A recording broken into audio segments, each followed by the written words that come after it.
नमस्ते साथियों, पिछली वीडियोस को इतना पसंद करने के लिए आपका आभार। आपकी डिमांड पर इस बार का वीडियो लंबा बनाया है, तो इस वीडियो को अब शेयर करने की जिम्मेदारी आपकी है, क्योंकि इस एक ही वीडियो से आपके बुद्ध धर्म से रिलेटेड सभी टॉपिक इजीली कवर हो जाएंगे। तो चलो अब वीडियो देखो और लास्ट में अपनी फीडबैक कमेंट में जरूर बता के जाना। धन्यवाद। क्या आपने कभी सोचा है, एक राजकुमार जिसने सब कुछ छोड़ा, राज, वैभव, सुख सुविधाएं, और निकला उस सवाल का जवाब ढूंढने जिसका जवाब आज भी इंसान तलाश रहा है। दुख क्यों है? वो राजकुमार थे सिद्धार्थ गौतम, जो आगे चलकर बने भगवान बुद्ध, जिनकी सोच ने न केवल भारत बल्कि पूरी दुनिया की दिशा बदल दी। इस वीडियो में हम आपको ले चलेंगे उस दौर में जहां से शुरू हुई थी एक आध्यात्मिक क्रांति, जहां से निकला था मध्य मार्ग, जो आज भी जीवन के हर मोड़ पर हमें राह दिखाता है। तैयार रहिए, क्योंकि अगली कुछ ही पलों में आप स्वयं बुद्ध के युग में पहुंचने वाले हैं। ओम मणि पद्मे हुम, ओम मणि पद्मे हुम, ओम मणि पद्मे हुम, ओम मणि पद्मे हुम। कहानी शुरू होती है लुम्बिनी नामक एक छोटे से बाग में, जहां महारानी माया देवी अपने मायके जा रही थीं। वहीं एक शांत सुबह लगभग 563 ईसा पूर्व सिद्धार्थ गौतम का जन्म हुआ। कहा जाता है जैसे ही उनका जन्म हुआ, धरती पर एक अद्भुत प्रकाश फैल गया, मानो प्रकृति खुद कह रही हो, आज कोई असाधारण आत्मा आई है। मैं हूँ राजा शुद्धोधन। ये पल मेरे लिए गर्व का है, क्योंकि शाक्य वंश को एक उत्तराधिकारी मिल गया है। लेकिन शायद किसी को पता नहीं था कि ये बालक एक दिन राजा नहीं बल्कि धर्म का मार्गदर्शक बनेगा। सिद्धार्थ बड़े हुए तो उनका हृदय करुणा से भर गया। उन्होंने देखा कोई बूढ़ा है, कोई बीमार है, कोई मर रहा है, और एक साधु जो सब छोड़कर शांति में लीन है। यही 4 दृश्य बन गए उनके जीवन का मोड़। इन 4 दृश्यों को कहा जाता है 4 दृष्टियां, 4 साइट्स। इन्हीं ने सिद्धार्थ को संसार के दुख का बोध कराया। ये संसार तो दुखों से भरा है, मगर ये दुखों का कारण क्या है? एक रात 29 वर्ष की आयु में, जब पूरा राजमहल सो रहा था, सिद्धार्थ अपने रथ पर सवार हुए और पीछे छोड़ दिया राज, सुख, वैभव, यहां तक कि अपने पुत्र राहुल और पत्नी यशोधरा को भी। उस क्षण उन्होंने सिर्फ एक निर्णय लिया, सत्य की खोज। वो क्षण था गृह त्याग का। इस घटना को ही महाभिनिष्क्रमण कहते हैं, जो आगे चलकर पूरी मानवता के लिए ज्ञान का आरंभ बन गया। गृह त्याग के बाद सिद्धार्थ ने अपना जीवन पूरी तरह सत्य की खोज में समर्पित कर दिया। उन्होंने सबसे पहले कई आचार्यों से ज्ञान प्राप्त करने की कोशिश की, जैसे आलार कालाम और उद्रक रामपुत्र, पर उन्हें महसूस हुआ कि केवल विद्या से सत्य नहीं मिलता। इसके बाद उन्होंने अपनाया कठोर तपस्या का मार्ग। वर्षों तक उन्होंने अन्न जल तक त्याग दिया, यहां तक कि शरीर अस्थियों का ढांचा बन गया। लेकिन फिर उन्होंने समझा, अत्यधिक भोग और अत्यधिक त्याग, दोनों ही रास्ते अधूरे हैं। इसी अनुभव के बाद उन्होंने अपनाया मध्यम मार्ग, मिडिल पाथ, जो बौद्ध दर्शन का केंद्रीय सिद्धांत है। और फिर एक दिन वे पहुंचे उरुवेला नामक स्थान पर, जहां एक विशाल पीपल वृक्ष के नीचे उन्होंने ध्यान लगाया। वही स्थान आगे चलकर कहलाया बोध गया, और वही वृक्ष कहलाया बोधि वृक्ष। कई रातों तक ध्यान में लीन रहने के बाद 35 वर्ष की आयु में पूर्णिमा की रात सिद्धार्थ ने बोध प्राप्त किया। अब वे केवल सिद्धार्थ नहीं रहे, वे बन गए बुद्ध, अर्थात जागृत व्यक्ति। ज्ञान प्राप्ति के बाद बुद्ध ने जाना, जीवन का दुख केवल तब समाप्त हो सकता है जब इंसान अपने भीतर की आसक्ति यानी कि अटैचमेंट और अज्ञान यानी कि इग्नोरेंस को समाप्त कर दे। इसी से उत्पन्न हुई उनकी सबसे महान शिक्षा, 4 आर्य सत्य, 4 नोबल ट्रूथ्स। पहला सत्य है दुख, यानी जन्म, बुढ़ापा, रोग और मृत्यु सभी दुखों के रूप हैं। दूसरा है दुख के कारण का आर्य सत्य, यानी तृष्णा। तीसरा, दुख के निरोध का आर्य सत्य, यानी इच्छाओं के समाप्त होने पर दुख का अंत हो जाता है। चौथा है दुख निरोधगामिनी प्रतिपदा का आर्य सत्य, यानी दुख को समाप्त करने का मार्ग, जो अष्टांगिक मार्ग है।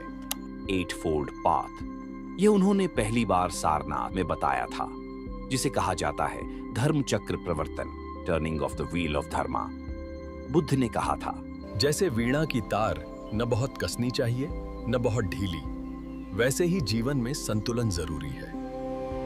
यही संतुलन कहलाता है मध्यम मार्ग, मिडिल पाथ, और इसे जीने का तरीका बताया गया, अष्टांगिक मार्ग। यह मार्ग जीवन के 8 ऐसे हिस्सों को जोड़ता है जो मिलकर इंसान को दुख से मुक्त करते हैं और आत्मज्ञान की ओर ले जाते हैं। पहला मार्ग है सम्यक दृष्टिबंध। इसका अर्थ है चीजों को सही दृष्टिकोण से देखना। दूसरा मार्ग है सम्यक संकल्प। इसका अर्थ है सही विचार और सही इरादे रखना, क्रोध, घृणा और लालसा से दूर रहना। तीसरा है सम्यक वचन, यानी सच्चे, कोमल और उपयोगी शब्द बोलना, झूठ, चुगली या कटु भाषा से बचना। चौथा है सम्यक कर्म, जिसका अर्थ है हिंसा, चोरी, झूठ और अनैतिक आचरण से दूर रहना, किसी को पीड़ा न पहुंचाना। पांचवा है सम्यक आजीविका, यानी अपनी जीविका ऐसे साधनों से कमाना जो दूसरों को नुकसान न पहुंचाएं। छठा है सम्यक प्रयास, यानी अपने मन से बुरे विचारों को हटाने और अच्छे विचारों को बढ़ाने का सतत प्रयास करना। सातवां है सम्यक स्मृति, यानी अपने विचारों, भावनाओं और क्रियाओं के प्रति जागरूक रहना, हर क्षण सचेत रहना।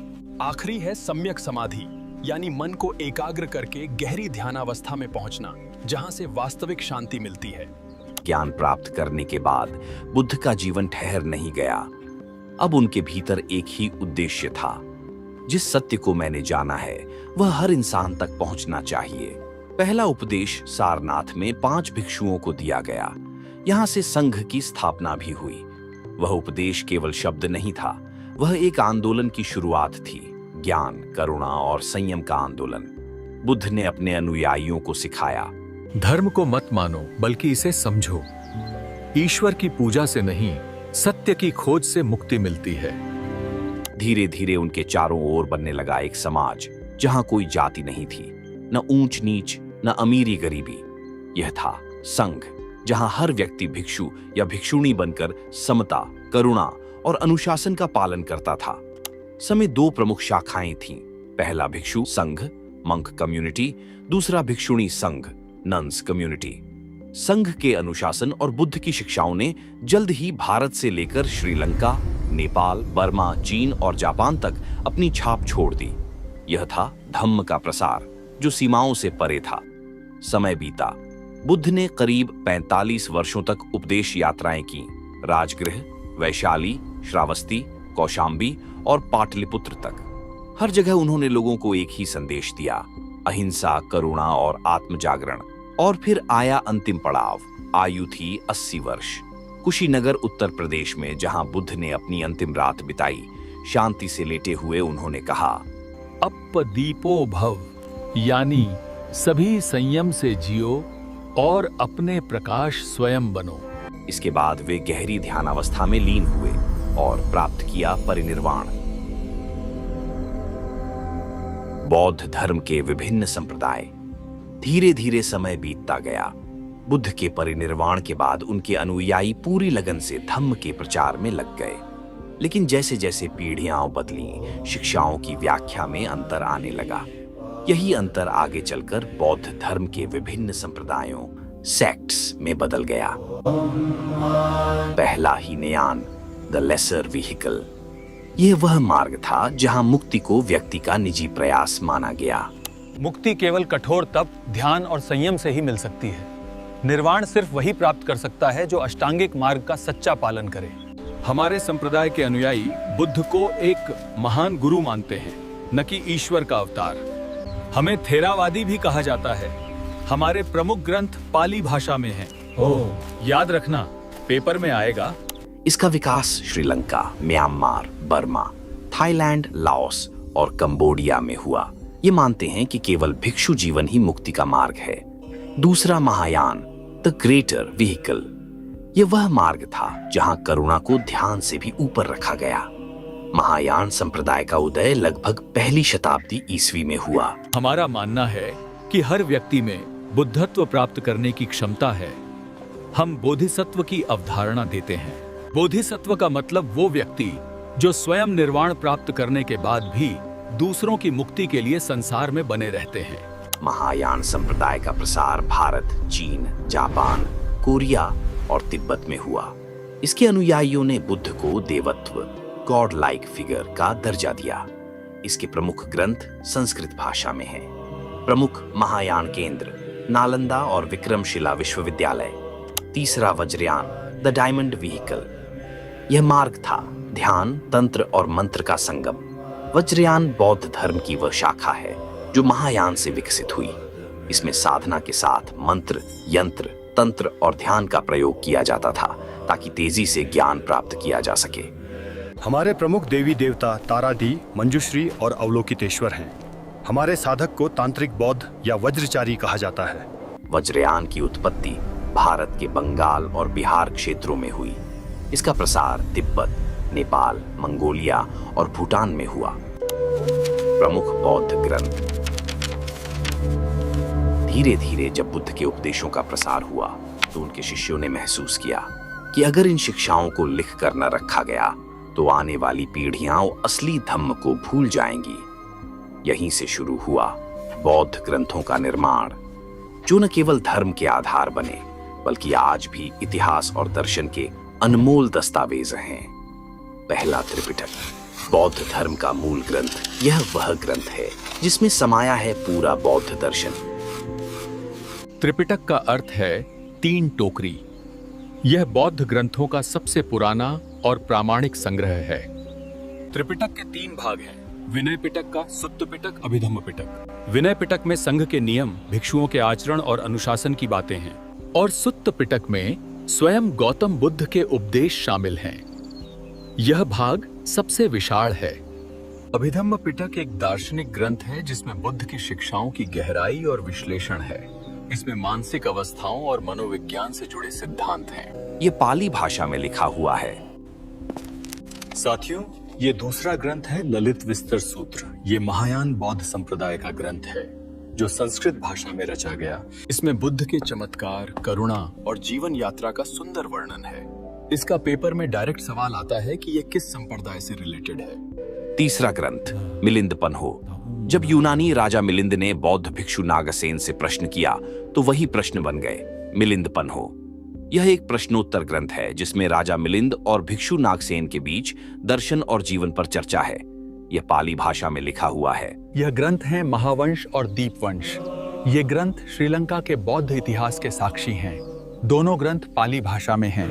इनमें श्रीलंका में बौद्ध धर्म के आगमन, राजाओं के शासन और संघ की प्रगति का विवरण है।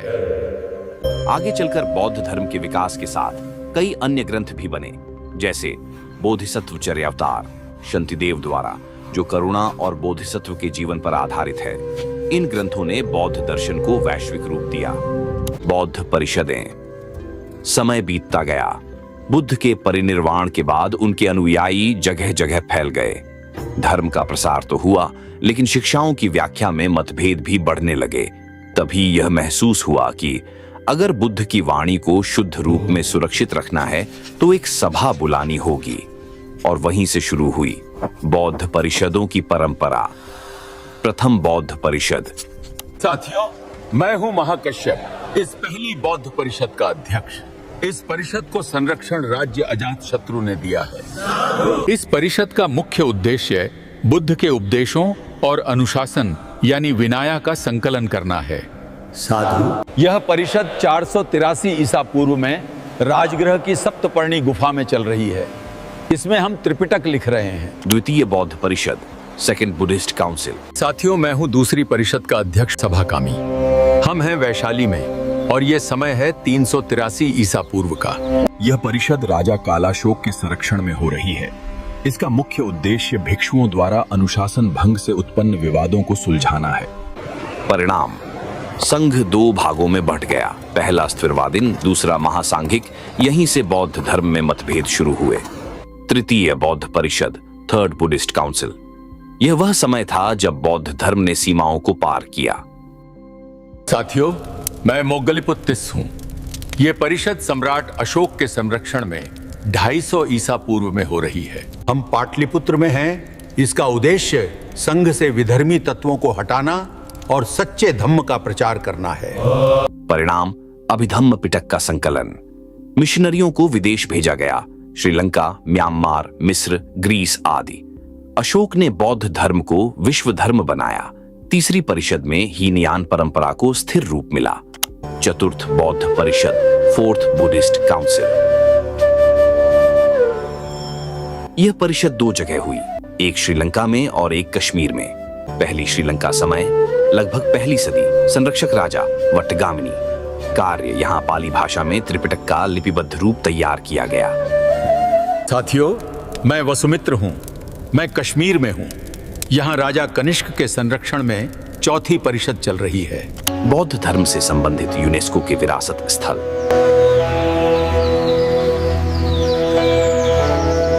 सबसे पहला है बिहार में नालंदा महाविहार का पुरातात्विक स्थल। दूसरा है मध्य प्रदेश के सांची में बौद्ध स्मारक। तीसरा है बिहार में महाबोधि मंदिर परिसर। आखिरी है अजंता की गुफाएं जो महाराष्ट्र के औरंगाबाद में है। पतन की शुरुआत, decline of Buddhism in India. सम्राट अशोक के बाद जो साम्राज्य खड़ा हुआ वह उतना बौद्ध विचारों के प्रति समर्पित नहीं रहा। राजनीति ने धर्म को पीछे छोड़ दिया और बौद्ध संघ की एकता टूटने लगी।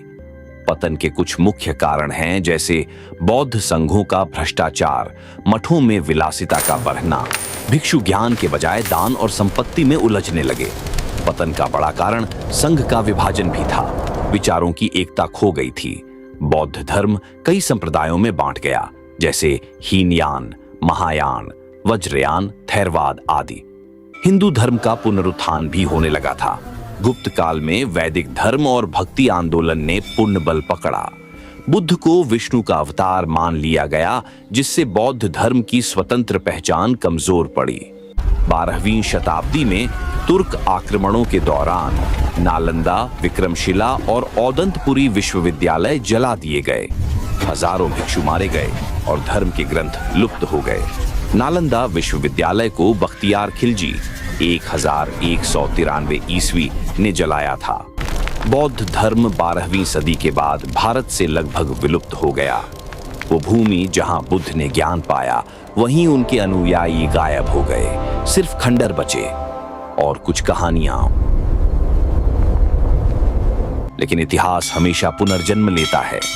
करुणा की जो ज्योति बुद्ध ने जलाई थी, वो कभी पूरी तरह बुझी नहीं। ब्रिटिश अधिकारी अलेक्जेंडर कनिंघम ने सांची, सारनाथ, बोध गया जैसे स्थलों की खुदाई करवाई। भारत ने फिर से बुद्ध के पद चिन्ह खोजे। डॉक्टर भीमराव अंबेडकर ने 1956 में नागपुर में लाखों अनुयायियों के साथ बौद्ध धर्म अपनाया। इसे नवयान आंदोलन कहा गया। उनका नारा था, मैं हिंदू के रूप में जन्मा पर हिंदू के रूप में मरूंगा नहीं। अंबेडकर ने 14 अक्टूबर 1956 को दीक्षा भूमि नागपुर में बौद्ध धर्म अपनाया। भारत ने एक बार फिर शांति का संदेशदाता राष्ट्र होने का सम्मान पाया है। 2011 की जनगणना के अनुसार भारत में लगभग 84 लाख बौद्ध अनुयायी हैं। इनमें से अधिकतर महाराष्ट्र, उत्तर प्रदेश और लद्दाख में रहते हैं। इतिहास ने बुद्ध के धर्म को कई बार मिटाने की कोशिश की, पर करुणा कभी नहीं मिटती। जब जब दुनिया हिंसा से थकती है, बुद्ध का संदेश फिर लौट आता है, अप्पदीपो भव, अपने भीतर की ज्योति बनो। आज भारत फिर उसी ज्योति को आगे बढ़ा रहा है और शायद यही पुनर्जन्म है बौद्ध धर्म का। तो साथियों, यह वीडियो आपको कैसा लगा? उम्मीद है यहाँ तक वीडियो देखा है तो दिलचस्प तो लगा होगा। अब जल्दी से एक अच्छा सा कमेंट कर दो और वीडियो को अपने मित्रों से शेयर कर दो। मिलते हैं अगली वीडियो में। धन्यवाद।